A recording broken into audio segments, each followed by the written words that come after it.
को बदल सकती थी। दृश्य 1.1 जन्म और नक्षत्र का रहस्य। मध्य रात्रि का समय। गांव के सबसे पुराने घर में, जहां हवा भी धीमी चलती थी, एक नवजात बच्ची का जन्म होता है। उसकी दादी, एक पुरानी वैद्य, तुरंत उसके जन्म चक्र को देखती है। दादी बुजुर्ग, आंखें आश्चर्य से फैली हुई, अद्भुत, ये कौन सा नक्षत्र है? काल भैरव और शुक्र ध्रुव का मिलन। इसके जन्म से ही पूरे ब्रह्मांड की शक्ति बढ़ी है। पिता चिंताग्रस्त, क्या हुआ माँ? मेरी बेटी कैसी है? दादी, ये बच्ची नहीं, शक्ति है।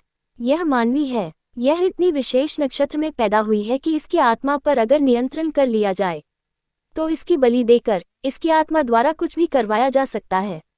इसकी आत्मा इतनी मजबूत है कि यह तीनों लोकों में किसी भी शक्ति का माध्यम बन सकती है। इसे छिपा कर रखना होगा। दृश्य 1.2 अनसुनी धुन और आत्मा का खिंचाव। 15 वर्ष बीत जाते हैं।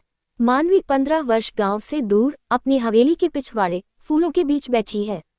उसकी सुंदरता अद्वितीय है, पर उसकी आंखें हमेशा किसी अनजानी खोज में रहती हैं। मानवी आंतरिक द्वंद्व। पिताजी ने कहा है, मुझे गांव के लोगों से दूर रहना है, पर यह कैसा अकेलापन है?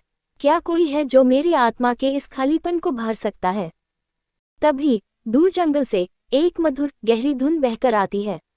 ये किसी युवक का गायन है, सच्चा, भावनाओं से भरा और बेफिक्र। मानवी आवाज सुनकर स्तब्ध। ये कौन है? इसकी आवाज लगता है जैसे मेरी आत्मा के लिए ही गा रहा हो। मैं इसे देख नहीं सकती, पर यह मेरी आंखों से ज्यादा सच्चा है। मानवी हर शाम उस आवाज को सुनने के लिए वहां इंतजार करती है। वह उस गायक से अनसुना गहरा प्रेम करने लगती है। ये गायक गांव का एक साधारण युवक आनंद 20 वर्ष था, जिसे मानवी के रहस्य और सुंदरता के बारे में कोई जानकारी नहीं थी। दृश्य 1.3 जमींदार की वासनापूर्ण दृष्टि।